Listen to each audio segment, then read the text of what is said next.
ರೈತರ ಜೊತೆಯಲ್ಲಿ ನಿಲ್ತೇವೆ. ಇದು ಸಂಪೂರ್ಣವಾಗಿ ಈ ರಾಜ್ಯ ಸರ್ಕಾರ ಈ ಒಂದು ಪ್ರಾಜೆಕ್ಟನ್ನು ಕೈ ಬಿಡೋವರೆಗೂ ಕೂಡ ಜನತಾದಳ ಪಕ್ಷದ ನಾಯಕರು ನಮ್ಮ ಹೋರಾಟವನ್ನು ಹಿಂತಗೊಳ್ತಕ್ಕಂಥ ಪ್ರಶ್ನೆನೇ ಇಲ್ಲ. ಹಾಗಿದ್ದಾಗ ಡೆವಲಪ್ಮೆಂಟ್ಗೆ ನೀವು ವಿರೋಧಿಸ್ತಾ ಇದ್ದೀರಾ ಅಂದರೆ, ಇಲ್ಲ, ನಾವು ಡೆವಲಪ್ಮೆಂಟ್ 100% ಪರ ಇದ್ದೀವಿ. ಈಗೇನು KDBಯಲ್ಲಿ 910 ಎಕರೆ ಅಕ್ವಿಸಿಷನ್ ಆಗಿದೆ, ಆರೋಹಳ್ಳಿ, ಕೆಂಚಗನಹಳ್ಳಿ ಮತ್ತು ಕೆಂಚಗನಹಳ್ಳಿ ಕಾವಲು ಭಾಗದಲ್ಲಿ.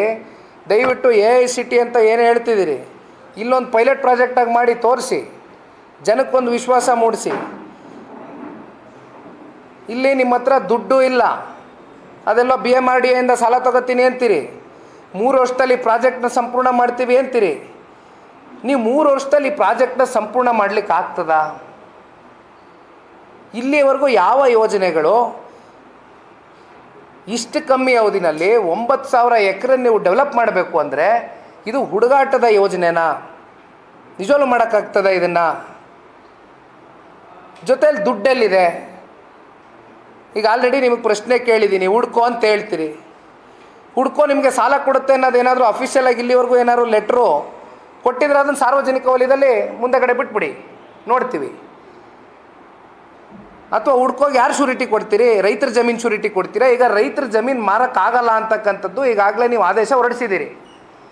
ಈಗ ರೈತ ಅವನಿಗೇನೋ ನಾಳೆ ಕಷ್ಟ ಎದುರಾಯಿತು, ಅವನ ಮಗನ ಅಥವಾ ಮಕ್ಕಳ ವಿದ್ಯಾಭ್ಯಾಸಕ್ಕೆ ಅವನು ದುಡ್ಡು ಪೂರೈಸಬೇಕಾಗ್ತದೋ, ಅಥವಾ ಆತನಿಗೆ ಆರೋಗ್ಯದ ಸಮಸ್ಯೆ ಎದುರಾಗ್ತದೋ, ಅಥವಾ ಮಕ್ಕಳು ಮರಿಗೆ ಮದುವೆ ಮಾಡಬೇಕು ಅಂತಕ್ಕಂಥದ್ದು ಆ ರೈತ ಏನಾದರೂ ಆಲೋಚನೆ ಮಾಡಿದಂಥ ಸಂದರ್ಭದಲ್ಲಿ ಈಗ ಜಮೀನನ್ನು ನೀವು ಮಾರಾಟ ಮಾಡಲಿಕ್ಕೆ ಆಗೋದಿಲ್ಲ ಅಂತಕ್ಕಂಥದ್ದು ನೀವು ಆದೇಶ ಹೊರಡಿಸಿದ ಮೇಲೆ ಈಗ ಆ ರೈತನ ಪರಿಸ್ಥಿತಿ 3 ವರ್ಷ ಅಂತೀರಾ. 3 ವರ್ಷದಲ್ಲಿ ಪ್ರಾಜೆಕ್ಟ್ನ ನಾವು ಕ್ಲಿಯರ್ ಮಾಡ್ತೀವಿ ಅಂತೀರಾ. 3 ವರ್ಷದಲ್ಲಿ ಮಾಡಿದಿರಾ, ಅದು ಮತ್ತೆ 10 ವರ್ಷ ನಡ್ಕೊಂಡು ಹೋದರೆ ಪ್ರಾಜೆಕ್ಟು, ಮತ್ತು ಆ ರೈತನ ಪರಿಸ್ಥಿತಿ ಎಲ್ಲಿಗೆ ಹೋಗಿ ನಿಲ್ಲುತ್ತೆ? ರೈತ ಬೀದಿಗೆ ಬರ್ತಾನೆ.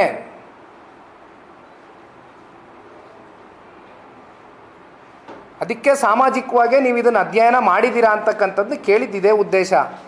ಬಟ್ ಇಲ್ಲಿವರೆಗೂ ಕಾಂಗ್ರೆಸ್ ಪಕ್ಷದಿಂದ 4 ಜನ ಶಾಸಕರು, ಕಾಂಗ್ರೆಸ್ನ ಶಾಸಕರು ಜಿಲ್ಲೆನಲ್ಲಿ 4ಕ್ಕೆ 4 ಜನವೂ ಇದ್ದೀರಿ. ಯಾರಾದರೂ 10 ಹಳ್ಳಿ ಕಂಡ್ರಪ್ಪ, ಏನು ಭಾಳ ಏನು 150, 200, 1000 ಹಳ್ಳಿ ಇಲ್ಲ ಹೋಗೋಕ್ಕೆ. 10 ಹಳ್ಳಿ, 3,500 ರೈತ ಕುಟುಂಬ, 15ರಿಂದ ಒಂದು 17,000 ಜನಸಂಖ್ಯೆ ಬರ್ಬೋದು ಆ 10 ಹಳ್ಳಿನಲ್ಲಿ.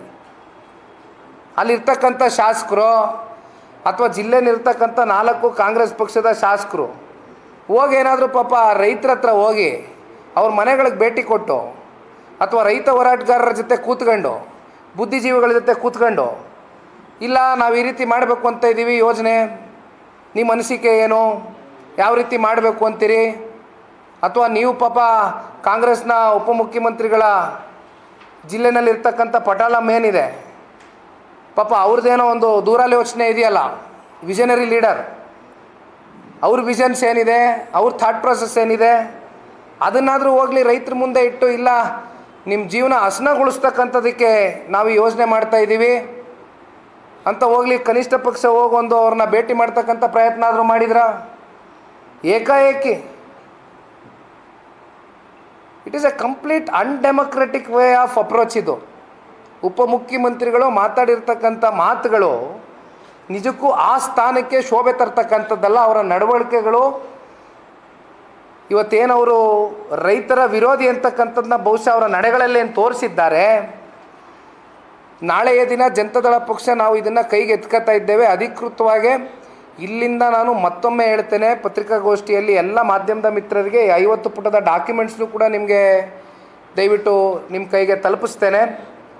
ಯಾವ ಕಾರಣಕ್ಕೂ ಕೂಡ ಜನತಾದಳ ಪಕ್ಷ ಈ ವಿಚಾರದಲ್ಲಿ ಈ ಯೋಜನೆಯನ್ನು ಕೈ ಬಿಡೋವರೆಗೂ ಕೂಡ ರೈತರಿಗೆ ಆಗ್ತಾ ಇರ್ತಕ್ಕಂಥ ಅನ್ಯಾಯ ಏನಿದೆ, ರೈತರ ಪರವಾಗಿ ಕೊನೆಯ ಹಂತದವರೆಗೂ ಕೂಡ ಧ್ವನಿಯಾಗಿ ಕೆಲಸ ಮಾಡ್ತೇವೆ, ರೈತರ ಜೊತೆಯಲ್ಲಿ ನಿಲ್ತೇವೆ. ಒಟ್ಟಾರೆಯಾಗಿ ಆ ರೈತ ಕುಟುಂಬಗಳು ಇವತ್ತೇನು ನೋವಿನಲ್ಲಿದೆ ಅವರ ಜೊತೆಯಲ್ಲಿ ಜನತಾದಳ ಪಕ್ಷ ನಿರಂತರವಾಗಿ ಇರುತ್ತೆ ಅಂತಕ್ಕಂಥದ್ದು ನಾಳೆಯಿಂದ ನಾವೊಂದು ಹೋರಾಟ ಪ್ರತಿಭಟನೆ ಮೂಲಕ ಚಾಲನೆಯನ್ನು ಕೊಡ್ತಾ ಇದ್ದೇವೆ. ನಾಳೆ ಒಂದೇ ದಿನ ಅಲ್ಲ ಈ ಹೋರಾಟವನ್ನು ಮಾಡ್ತಾ ಇರ್ತಕ್ಕಂಥದ್ದು. ಇದನ್ನು ಹೋರಾಟದ ಸ್ವರೂಪ ಇನ್ನು ಯಾವ್ಯಾವ ರೀತಿ ಪಡ್ಕೊಳ್ತದೋ ಮುಂದಕ್ಕೆ ನೋಡೋಣ. ಆದರೆ ಯಾವ ಹಂತಕ್ಕೆ ಬೇಕಾದರೂ ಹೋಗ್ತಕ್ಕಂಥದ್ದಕ್ಕೆ ಪಕ್ಷದ ವರಿಷ್ಠರು ಸನ್ಮಾನ್ಯ ದೇವೇಗೌಡರು ಸಾಹೇಬರು, ಪಕ್ಷದ ನಾಯಕರಾಗಿರ್ತಕ್ಕಂಥ ಸನ್ಮಾನ್ಯ ಕುಮಾರಣ್ಣ ಅವರ ಆದೇಶದ ಮೇರೆಗೆ ನಾವೆಲ್ಲರೂ ಕೂಡ ಇವತ್ತು ಈ ಪಾರ್ಟಿ ಕಟ್ಟಿರ್ತಕ್ಕಂಥದ್ದೇ ರೈತ ಪರವಾದಂಥ ಕಾಳಜಿ, ಕಮಿಟ್ಮೆಂಟು, ಚಿಂತನೆ, ಬದ್ಧತೆಯಿಂದ.